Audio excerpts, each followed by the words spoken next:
up, right, ladies and gentlemen? Welcome back to the channel. The Toronto Raptors are back to streaking, and actually the Chicago Bulls lost to the New York Knicks, so a 5 seed, very realistic kind of thing for the Toronto Raptors. So pretty much playing the B team Celtics tonight, and just get it out of the way. This was not a pretty win.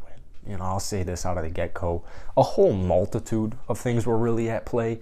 But hey, a win is a win, man. You're not going to go back and look at this, 1 year from now and be like, oh, man, those Toronto Raptors were good. But you remember that, really bad win against the Celtics? No. A win is a win. I think we learned, if you didn't know already, Siakam's the guy. I mean, Pascal Siakam is playing, obviously, like an all-star. The second half of the season, Siakam, who already was playing well once he got back from injury, this is an all-NBA player. I mean, it's pretty evident Siakam is an all-NBA player, and he's just getting started. If we're being honest, let's talk about Pascal to start this video off. 40 points, 13 rebounds, 3 steals, 2 blocks. The craziest part about Siakam's line tonight, he had 0 threes, and he also only had 1 assist. Pretty crazy. I mean, 40 points with only 6 free throws and 0 threes. He only took 4 of them. That's impressive as hell, dude. I don't care the Celtics were missing Robert Williams, Al Horford, Mr. Old Man Horford. Horford's still fine. But you get the point. Daniel Tice, solid. Grant Williams, solid. I don't want to hear the, Siakam only dropped 40 because it was the B-League. Celtics, they still are one of the best defensive teams. They're literally the number 2nd ranked defensive team in the entire NBA. But this was not a pretty win for the Toronto Raptors. Welcome back to the channel, though, man.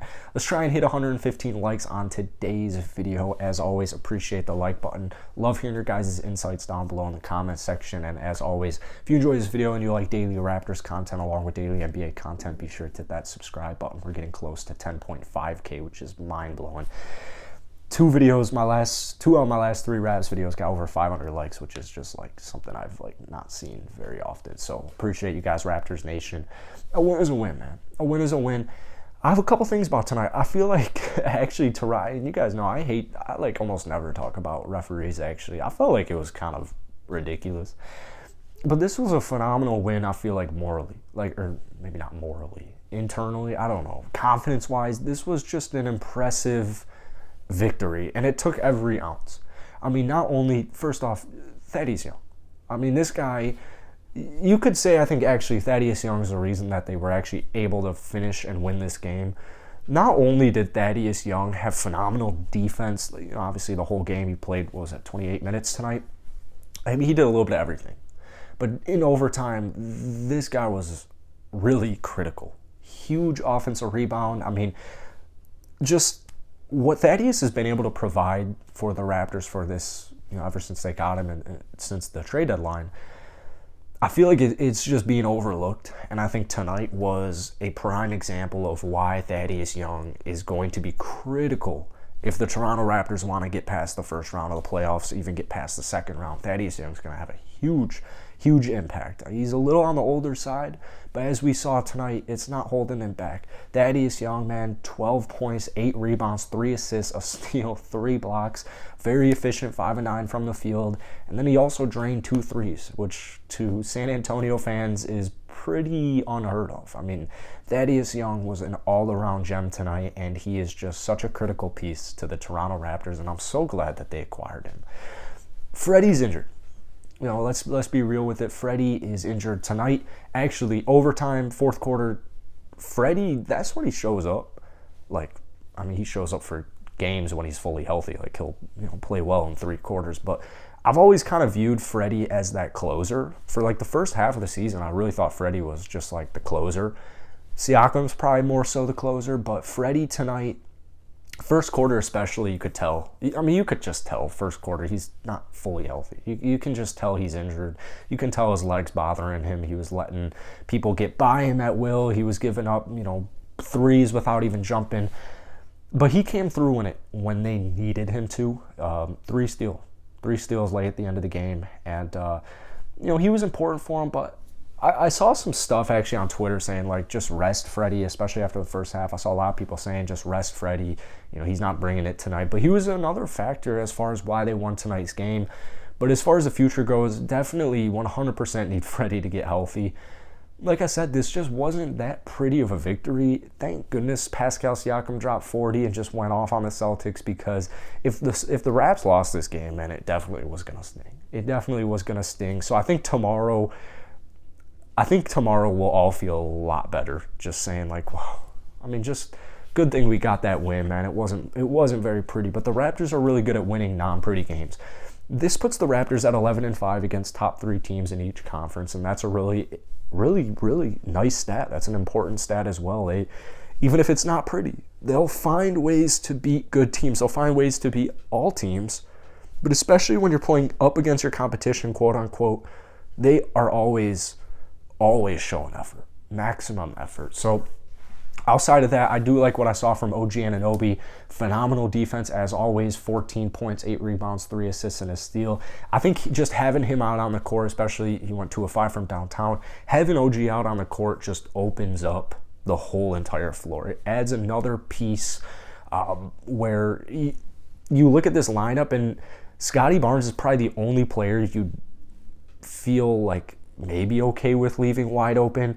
OG Anunoby coming back to the starting lineup, coming back to the roster, it's huge for Toronto. Maybe you haven't been able to see the full impact as he tries to work himself back after missing an extended period of time, but I felt like tonight especially, OG definitely demonstrated why he is OG Anunoby, why it's welcome back OG, and why we're so excited for the playoffs and just the future of OG Anunoby in general.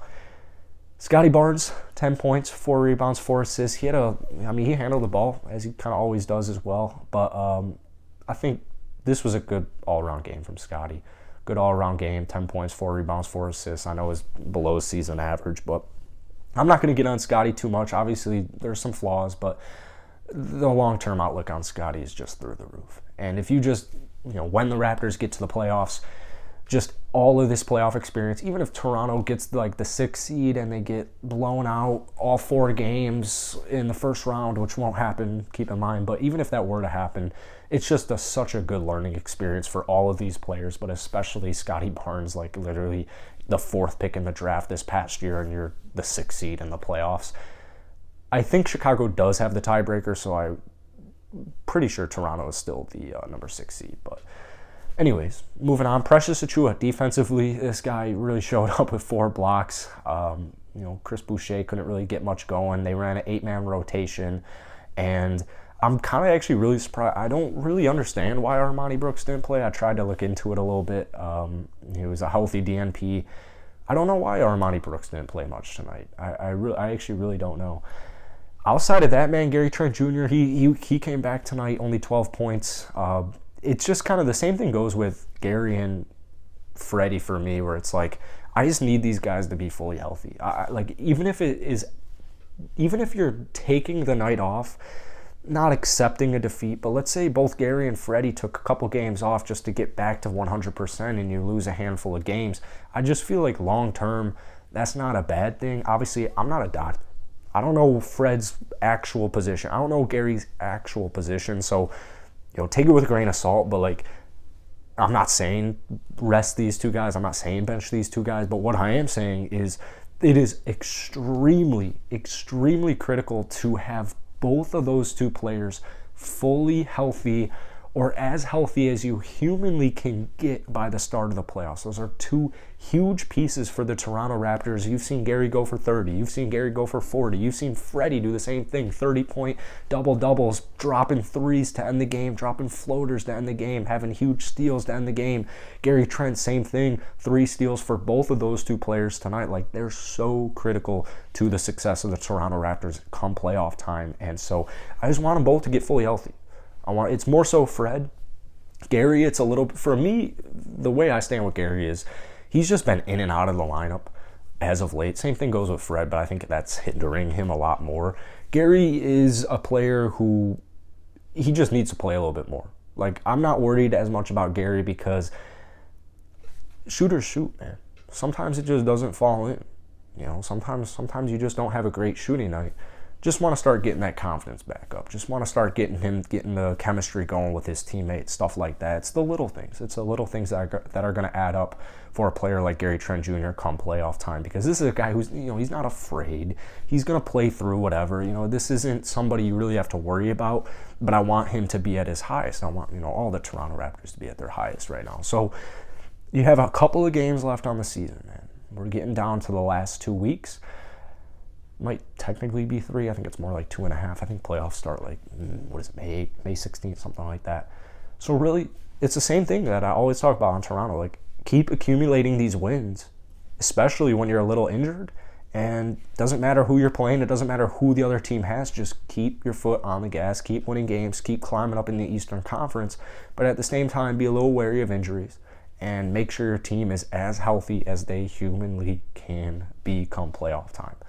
That's it for today. If you guys enjoyed it, hit the like button, hit that subscribe button. Once again, let's try and hit 115 likes. I would love to hear your guys' opinions, especially Toronto Raptors fans. I would love to hear your guys' insights on tonight's game specifically, because I don't know, there's just something about it. It was a great win, and it was an important win. But as I mentioned earlier today, like, there's just something about playing teams that aren't at full strength, top teams that aren't at full strength, where, especially, like a weird, not great game, but you still get the win. It's just like a really interesting kind of thing to reflect on. So drop some comments down below. I really appreciate it, and I'll see you guys later.